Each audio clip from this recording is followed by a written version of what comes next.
찬송가 303자입니다.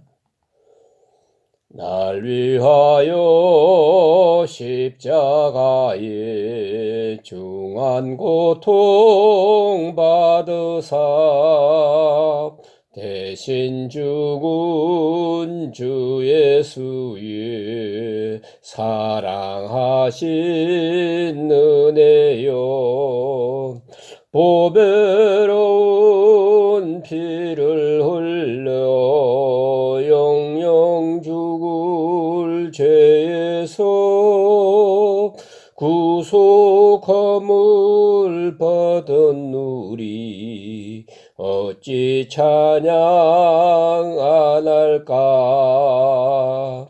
예수 안에 있는 우리 한량없이 즐겁고 주 성령의 위로함이 마음속에 차도다. 천국 음악 소리 같은 은혜로운 그 말씀 끊임없이 듣는 우리 어찌 찬양 안 할까. 이 세상의 모진 풍파 쉬지 않고 불어도 주님 안에 보호받는 우리 마음 편하다. 늘 깨어서 기도하고 저 천국을 바라며 주님만을 기다리니 어찌 찬양 안 할까. 기도드리겠습니다. 오늘 오신 주 여호와 우리 아버지 하나님, 오늘 이 아침에도 저희들이 건강한 몸으로 일어나서 먼저 주님 앞에 첫 시간을 드리며 찬송하게 하시고 주님께 기도할 수 있는 이 같은 복된 시간, 복된 사람으로 하루를 시작하게 해주신 것, 그 은혜를 진심으로 감사합나이다. 아버지 하나님, 때때로 넘어지는 저희들을 일으켜 주셨습니다. 때때로 게을르기 쉬운 저희들을 부지런하게도 하셨습니다. 또한 때때로 우리 마음을 이기지 못해서 교만하기도 하고 때로는 절망하기도 하고 때로는 낙심할 때도 많습니다. 그러나 우리에게 이 같은 믿음을 주셔서 오늘도 주님을 찬양할 수 있게 하시고 주님께 영광 돌릴 수 있도록 우리에게 은혜 주신 것 진심으로 감사합니다. 하나님 아버지, 주께서 우리에게 많은 물질을 주셨습니다. 그러나 선한 일에 쓰지 못했고 인색하여 베풀지 못했고 또한 사악한 생각을 가지고 낭비하고 때로는 우리가 써서는 안 될 일에 너무 많이 썼고 또한 스스로 지나친 욕심 때문에 많은 것을 잃어버려야 했습니다. 그러나 하나님이 버리지 아니하시고 오늘 또 일용할 양식을 주시고 주 은혜 안에 보호하시며 주 앞에 나올 수 있게 하시오니 이 은혜의 진심으로 감사합니다. 하나님, 우리가 주의 이름을 통해서 안일한 생활, 편안한 생활만 구하고 있음을 용서하여 주시고 주여 원컨대 그리스도와 함께 고난받기를 사양하지 않게 하시고 그리스도와 함께 받는 영광도 누리게 하시고 항상 크고 위대한 주의 사랑을 체험하는 생활이 되게 하여 주시옵소서. 하나님, 모두가 다 주 앞에 성실하게 서게 하여 주시옵시고 한 사람 한 사람 마음을 감동하게 하시고 주의 귀한 뜻을 이루어 주시옵소서. 오늘 또 성령과 함께 하시는 중에 이 귀한 뜻을 다 같이 받아들일 수 있고 그 사랑에 감동할 수 있는 생활이 되게 하여 주시옵소서. 새롭게 하시는 귀한 역사가 있게 하시고 주의 충만한 은혜를 체험하게 하옵소서. 하나님, 오늘도 하나님 말씀이 바로 전해지게 하시고 듣는 이로 하여금 많은 은혜의 시간 되게 하옵소서. 오늘 하루의 모든 삶을 주님께 의탁하고 예수님의 이름으로 간절히 감사하며 기도합나이다. 아멘.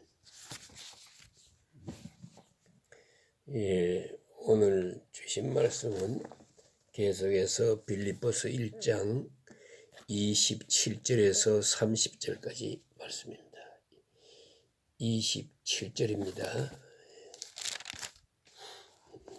오직 너희는 그리스도 복음에 합당하게 생활하라.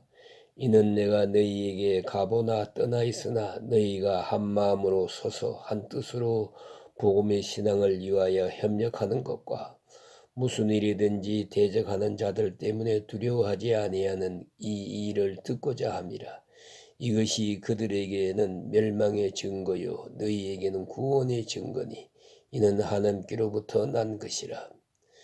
그리스도를 위하여 너희에게 은혜를 주신 것은 다만 그를 믿을 뿐만 아니라 또한 그를 위하여 고난도 받게 하려 하심이라.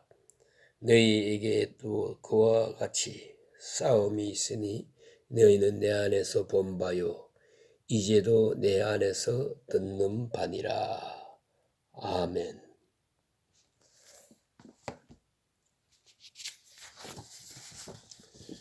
오늘 본문에 나타난 대단히 중요한 요절이 있습니다.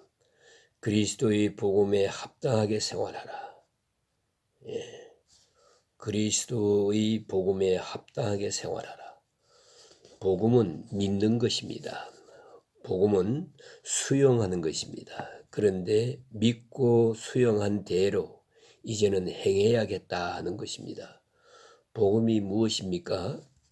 바울에게 있어서는 특별히 복음은 십자가를 의미하는 것입니다. 바울의 신학 중에 가장 핵심적인 요절이 로마서 1장 17절입니다. 복음에는 하나님의 의가 나타나서 믿음으로 믿음에 이르게 한다. 내가 복음을 부끄러워하지 않는다. 복음에는 하나님의 의가 나타나서 바로 그 한마디가 로마서 전체 주제입니다. 복음에는 하나님의 의가 나타났다. 복음은 곧 십자가를 말합니다. 십자가에 하나님의 의가 나타났습니다. 그래서 그는 믿는 자 모두를 하나님이 의롭다 하시는 것입니다. 우리 입장에서 의를 이룬다고 생각하지 말고 하나님께서 사람을 의롭게 보셔야 구원 얻는다는 것 생각해 보십시오. 하나님이 의롭다 하십니다. 하나님께서 우리를 의롭게 보시는 거예요. 그 의롭다 하는 역사가 바로 십자가에 나타난 것입니다. 복음은 주를 믿는 사람을 의롭다 하시는 그 행위를 그것을 복음이라고 하는 것입니다. 이건 거저 주시는 거예요. 이건 우리의 의가 아닙니다. 그래서 복음을 생각할 때마다 우리의 의를 완전히 부인하는 것입니다. 우리의 의를 인정하지 않아요. 뭐 조금 선하고 못하고 의롭고 그거 아무 소용없습니다. 하나님 앞에 그게 무슨 소용이 있습니까? 인간의 모든 의를 묵살하고 하나님의 의를 우리에게 씌워주시는 옷 입혀주십니다. 하나님의 자녀로 삼으십니다. 의의 옷, 흰옷을 입혀주십니다. 이게 바로 복음이에요. 이렇게 볼 때에 바로 이것은 십자가의 사건이에요. 또 우리에게 베푸신 은혜의 핵심을 말하는 것이지요. 이렇게 생각해야 합니다. 바울의 입장에서는요, 이 복음은 곧 능력이에요. 구원하시는 능력이에요. 이 복음을 믿는 자가 의롭다 함을 얻어서 하나님 자녀가 되고 구원을 받게 됩니다. 이것이 하나님의 능력, 하나님의 지혜, 그것이 바로 십자가 사건에 있고 그것이 바로 복음이란 말입니다. 유앙게리온, 복음. 이렇게 복음을 능력으로 받아들입니다. 이제 우리가 생각할 것입니다. 이걸 믿고 하나님의 자녀가 되었습니다. 그렇다면 이제 우리가 합당하게 산다는 말이 뭡니까? 예? 오직 은혜로 구원받은 사람이 잘난 체 할 수 있어요? 그런 거로 복음에 합당한 생활이란 곧 자기 의의를 완전히 부정하고 사는 것입니다. 내 의의로 하나님 앞에 나가려고 하면 안 돼요. 은혜와 율법은 반대어입니다. 예? 그걸 알아야 합니다. 그런 거로 우리는 율법적인 것, 내 의의에 속한 것은 완전히 부인하고 살아야 합니다. 예컨대 우리가 좀 선한 일을 해도 하나님이 내게 함께 해서 했다 생각하는 거지, 내가 했다고 생각해서는 안 돼요. 하나님이 내게 복을 주셨을 때는 이 부족한 사람에게 은혜 중에 또 복까지 주시는구나 해야지, 내가 선한 일을 했더니 하나님이 이렇게 갚아주시는구나 그런 생각해서는 안 되는 거지요. 그러니까 우리가 생각해야 됩니다. 몸이 건강한 것도 내가 위생을 잘 지켜서 건강하다, 그건 건방진 거예요. 그렇게 생각해서는 안 됩니다. 하나님의 은혜로 건강합니다. 오직 은혜로. 그러니까 내 의와 공로와 율법적 개념을 완전히 부정해야 됩니다. 그것이 복음에 합당한 생활입니다. 또 하나 복음에 합당한 생활이 뭔가? 그것은 바로 겸손이에요. 우리는 아무 할 말이 없어요. 그래서 그리스도인의 덕에 첫째도 둘째도 셋째도 겸손입니다. 예? 어거스틴이 그렇게 말합니다. 그리스도인의 덕은 곧 겸손이요. 다시 말해서 얼마나 겸손하냐, 얼마나 철저하게 겸손하냐, 예? 그것이 복음에 합당한 생활이고요. 또 하나 있습니다. 그게 바로 용기입니다. 예? 예수님이 우리를 위해서 십자가를 줬어요. 내가 구원받았는데 이제 내가 뭘 두려워할 수 있나? 바울은 말합니다. 나는 복음을 부끄러워하지 않는다. 이게 뭐이죠? 예수께서 십자가를 지셨기 때문에 그 십자가를 영광스러운 것으로 나는 받아들일 수 있기 때문에 나는 부끄럽지 않다. 두려울 것도 없다. 그런 말씀이에요. 예수 믿는 사람은 복음에 합당하게 생활해야 합니다. 또 하나 있습니다. 그것은 전적으로 순종과 헌신입니다. 영원히 죽을 수밖에 없는 죄인을 용서받을 수 없는, 구제받을 수 없는 죄인이 복음으로 구원받았어요. 은혜로 구원받았습니다. 이제 우리가 어찌 순종하지 않을 수 있어요? 우리를 위해서 죽으신 그분을 위해서 나도 죽을 각오를 해야지. 나도 모든 것을 바치는 그런 사람이 되어야 됩니다. 이것이 복음에 합당한 것이죠. 이제 욕심을 부릴 수도 없지요. 내 자신을 위한 어느 것을 생각해서도 안 됩니다. 이것이 복음에 합당한 것입니다. 오직 은혜로 구원받은 사람이 자기 이득을 챙겨서 되겠어요? 자기 안위를 생각해서 되겠습니까? 합당치 않는 거지요, 그것은. 그러니까 복음에 합당하다는 말이 깊고 오묘한 그런 중요한 기독교 윤리의 근본이 된다는 것을 알아야 합니다. 조금 더 오늘 본문에 나타난 뜻을 좀 생각해 하면은요, 합당하게 생활한다 하는 말은 예수 그리스도로 말미암아 구원받은 사람답게 어디서든지, 조금 전에 말씀드린 것처럼 아주 겸손하게, 용감하게, 신앙적으로, 그래서 그리스도에게 영광을 돌려야지 복음으로 구원받은 사람답지 못하게 교만하고 율법적으로 살고 자기 자랑이나 하고 살고 이러면 이건 예수 그리스도에 대한 큰 모독이 되는 것입니다. 이제 그 다음에 주신 말씀을 보면은 복음의 신앙을 위해서 협력하는 것이다. 예? 협력하는 것과 이것도 복음에 합당하게 생활하는 것 중에 하나입니다. 보세요. 내가 복음으로 구원받았어요. 그러면 얼마나 감사해요. 예? 감사 감격하다면 이 복음을 남에게 주어야지. 나는 복음으로 구원받고 나 하나만 가지고 만족할 수 없잖아요. 그래서 생각합니다.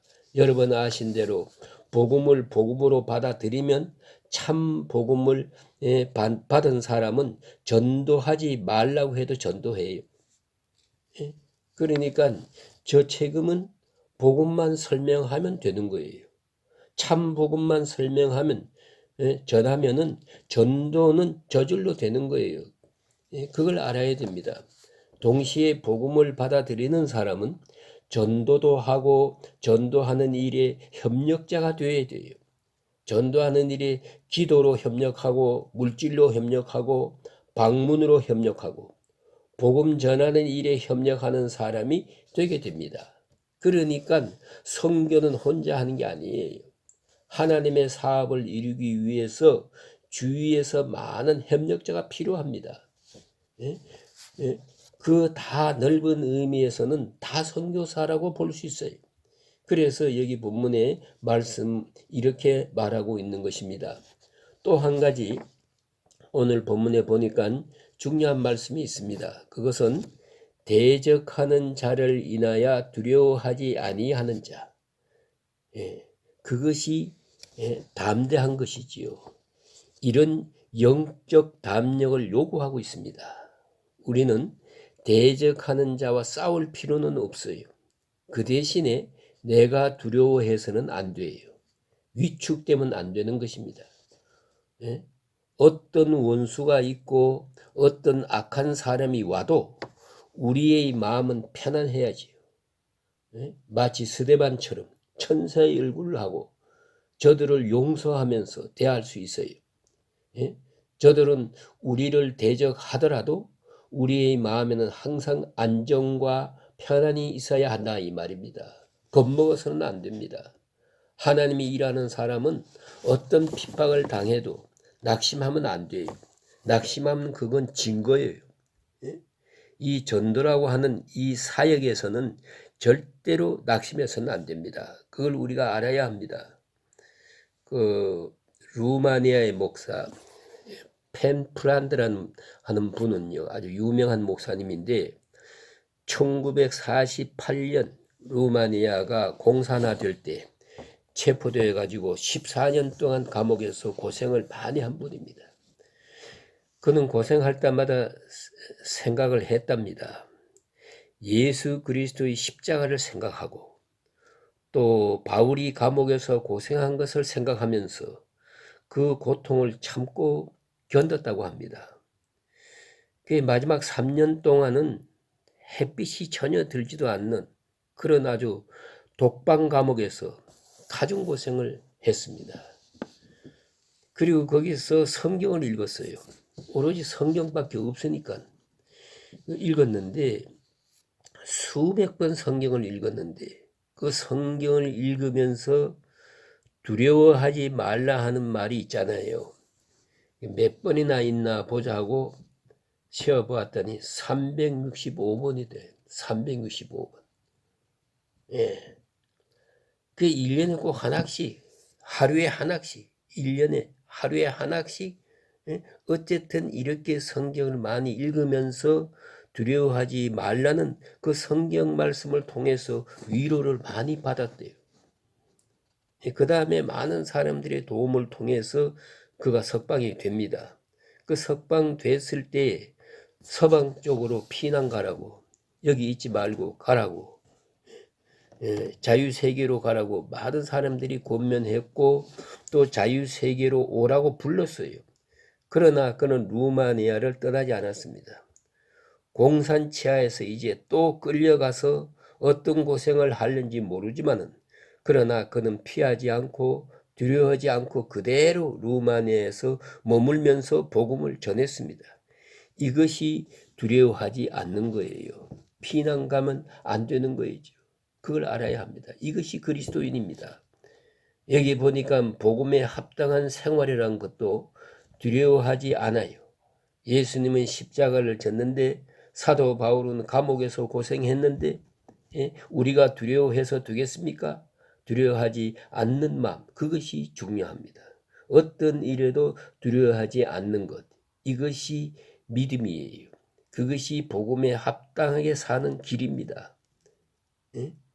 그 다음에 오늘 본문에 보면 이어서 대적자들에 대해서 중요한 말씀을 말해주고 있습니다. 대적하는 자, 이 복음을 전하는데 꼭 방해꾼이 있어요. 언제나 원수가 있거든요.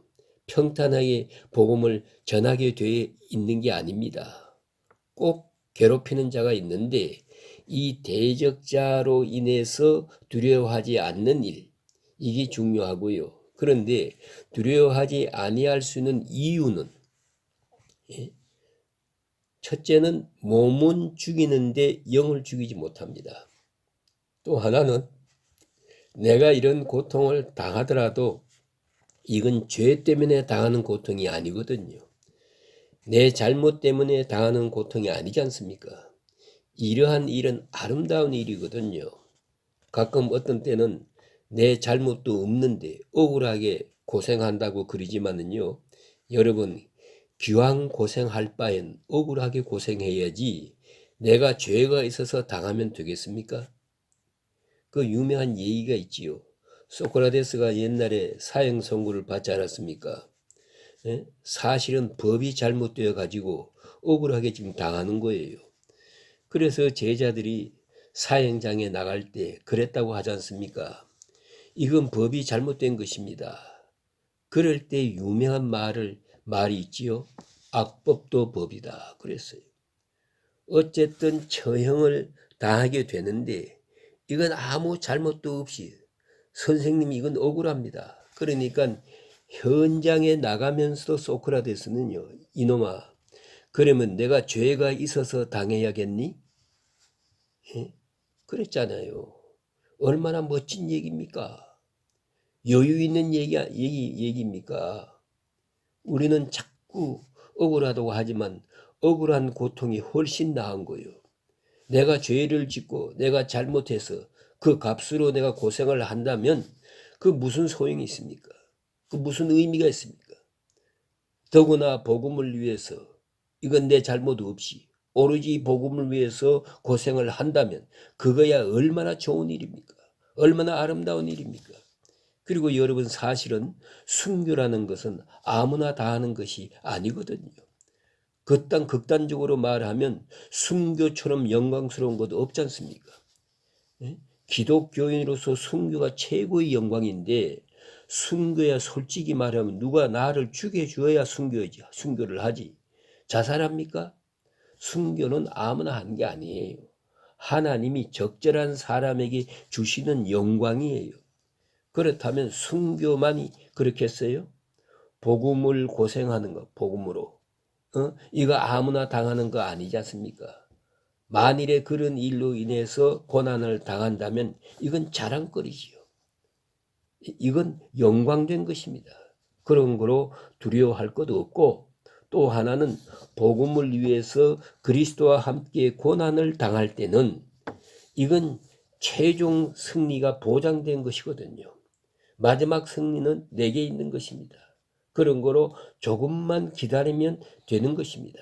그래서 우리는 약속을 보장받고 고난당한 것이기 때문에 두려워할 것이 없고요. 또 하나는 무엇보다도 중요한 것은 달관된 역사관을 가져야 됩니다.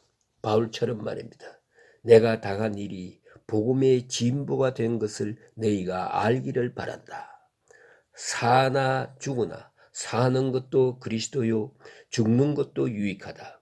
이건 달관된 인생관, 이 달관된 역사관을 가지고 있으면 뭐 좀 조금 억울해도 두려워할 것도 없고요. 또한 특별히 놀라운 신앙적 고백이 여기 있습니다. 잘 이해해야 됩니다. 이것은 저희에게는 멸망의 증거요 너희에게는 구원의 증거니. 보세요. 저가 나를 오직 복음을 이유로 해서 나를 괴롭힌다면 저에게는 멸망의 증거예요. 나에게는 구원의 증거예요. 그런 거로 두려워할 필요가 없습니다. 좀 더 나아가서는 합동하여 선을 이루게 될 것입니다. 나는 지금 모르고 있어요. 왜 고난을 당해야 하는지. 그러나 이 모든 일들이 합동해서 성교는 반드시 성공할 것입니다. 하나님의 의는 반드시 이루어질 것입니다. 그걸 믿고 있기 때문에 우리는 안심하고 두려워할 것 없다 하는 말입니다. 또 한 가지 있습니다. 아주 가장 귀한 실제적인 것입니다. 그것은 복음을 위하여 고난을 당하게 되면 성령이 위로하십니다. 성령 충만이란 바로 이 시간에 임하는 거예요. 예수님이 말씀하지 않았습니까? 너희가 공에서 너희를 붙잡거든 끌려가라. 끌려가서 무슨 말 할 것인지 걱정하지 마라. 일단 끌려가라. 현장에 딱 서면 내가 그 자리에 무슨 말 할 것을 가르쳐 주겠다. 이게 뭡니까? 또 거기서 매를 맞으면 내가 용기를 줄 것이다. 그래서 매를 맞고 나오면서 기뻐하며 나오리라. 이걸 알아야 돼요. 정말로 그리스도를 위해서 고난을 당하고 욕을 먹으면요. 그야말로 성령을 아주 충만케 해주셔요. 성령의 은혜를 콱콱 쏟아준다니까요. 이걸 알아야 됩니다. 바로 그때 여기에 성령 충만이 있는 거예요. 그런 거로 고난 이기는 거 문제가 안 되지요. 복음과 함께 고난을 받는 자는 하나님의 큰 위로가 임합니다. 지혜가 임하고 성령으로 용기를 주십니다. 기쁨 충만하게 해주십니다. 그런 거로 복음과 함께 고난 당하는 것은 우리 그리스도인으로서는 아주 소중한 것이고 당해 볼만한 것입니다. 폴란드에 가면은 특별히 300명이나 되는 사람이 거기서 희생되었습니다. 거기에 수용소들이 많고 지하실도 많고 감옥도 지금 다 남아 있다고 합니다. 그 처형되기 전에 머물러 있던 그 지하실 감옥 지금도 보관되어 있는데 거기에 한 청년이 써놓은 벽에다 돌에다가 이렇게 써놓은 글이 있습니다. 벽에 쓴 글이 이런 글입니다. 빛을 볼 수 없어도 나는 태양을 믿는다. 느낄 수는 없으나 나는 사랑을 믿는다. 보이지 않으나 나는 하나님을 믿는다. 보세요. 많은 고난 속에서 그만이 받을 수 있는 신비로운 위로입니다. 특별히 오늘 본문 말씀은 마지막에 결론을 이렇게 맺고 있습니다. 그리스도를 위하여 너희에게 은혜를 주신 것은 다만 그를 믿을 뿐만 아니라 또한 그를 위해서 고난도 받게 하려 하십니다. 얼마나 위대한 말입니까? 그리스도를 믿는다는 것, 우리에게 은혜를 주시는데 은혜가 두 가지가 있어요. 그 하나는 믿음을 주어서 나로 하여금 구원받게 하는 것이고요. 또 믿는 것, 믿음을 주시는 그것이 은혜고 또 하나는요, 고난도 받는 것입니다. 그리스도와 함께 고난을 받는 것입니다. 그게 은혜예요. 아무나 받는 게 아닙니다. 이거 하나님이 특별히 주시는 은혜입니다. 은혜가 믿음, 또 하나는 고난, 그걸 알아야 돼요. 고난도 받을 생각을 해야지 예수를 사랑한다고 하면서 영광만 받겠다 하면 안 되지요. 십자가를 지신 예수님, 우리가 따라가면서 어떻게 편안하기만 바라겠습니까? 사실은 그리스도와 함께 고난받은 그만큼 그리스도와 함께 은혜도 받을 수 있는 거예요. 그래서 로마서 8장 17절 같은 그 맥락의 말씀이 있지요. 같은 맥락의 말씀입니다. 우리가 그와 함께 영광을 받기 위하여 고난도 함께 받아야 될 것입니다. 고난이 먼저예요. 그리스도와 함께 고난 받아야 그리스도와 함께 영광을 받는 것입니다. 우리는 너무 값싼 은혜를 구할 때가 많아요. 은혜를 공짜로 받으려고 그래요. 그저 은혜만. 그 은혜가 그저 주어지는 게 아닙니다. 그 은혜 주시는 길이 한쪽에는 고난이에요. 한쪽에는 믿음이에요. 그리스도와 함께 고난을 받을 때, 그리스도와 함께 은혜요. 특별히 많은 고난을 받게 될 때 더 충만한 은혜를 받게 된다는 것 잊지 말아야 합니다. 이것이 복음에 합당한 생활입니다 하는 말씀이에요. 이 은혜가 함께 하시기를 주의 이름으로 축원합니다.